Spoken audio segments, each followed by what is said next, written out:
সারা রাত মোবাইল টিপে সকাল 9টা থেকে মোবাইলের মাঝে চার্জ নাই, মোবাইলের মাঝে চার্জ নাই। এবার মাইকিং চলে সকাল 8টা থেকে বিকাল 4টা পর্যন্ত কারেন্ট থাকবে না। এবার টেনশন আছে না নাই? সারাদিন কারেন্ট থাকবে না, আর যদি কারেন্ট না থাকে আমার মোবাইলটা বন্ধ হয়ে যাবে, আর ওই পারে কথা বলা যাবে না। এবার ওই পার থেকে রাগ করবে কি করবে না? করবে। এবার যখন বিকাল 4টা বেজে গেল, যেই মাত্র কারেন্ট আসলো আর মোবাইলটা চার্জে লাগাইয়ে টিপানো আরম্ভ, এবার মেসেজ করে হাই। এবার গিয়ে দেখে ওই পার থেকে ব্লক করে দিছে, ব্লক করে দিছে। এবার ছেলেটা তো টেনশনে আছে, হারে ব্লক করে দিল, আমাদের তো ভালোবাসা কোথায় গেল।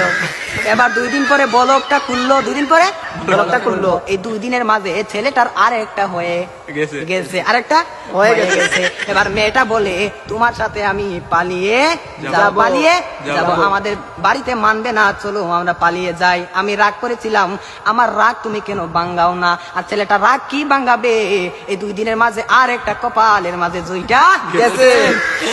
ওই মেয়েটা বলে চলো আমরা পালিয়ে যাই, ছেলে বলে চলো।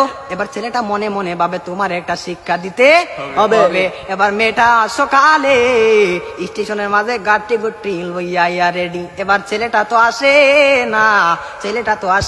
না, আর মেয়েটা বাড়িতে কি যাবে, বাড়ির মাঝে 3 হাত লম্বা একটা চিঠি দিয়া পাইছে। পাশের গ্রামের রফিক মিয়ার সাথে পালিয়ে যাবে, বাড়িতে চিঠি দিয়ে যায়, আমি আর বাড়িতে মাঝে কোনোদিন আসবো না।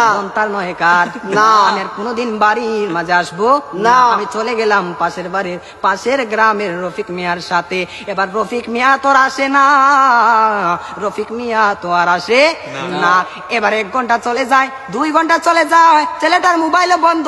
মেয়েটা তো আর বুঝার বাকি হলো না, আমাকে চলে গেল ছাড়িয়ে, আমাকে ফাঁকি দিল। এখন তো মরা ছাড়া আর কোনো উপায় নাই। পরের দিন সকালে মাইকের মাঝে আওয়াজ শোনা যায়, সকলে পড়ে ইন্না লিল্লাহি ওয়া ইন্না ইলাইহি রাজিউন।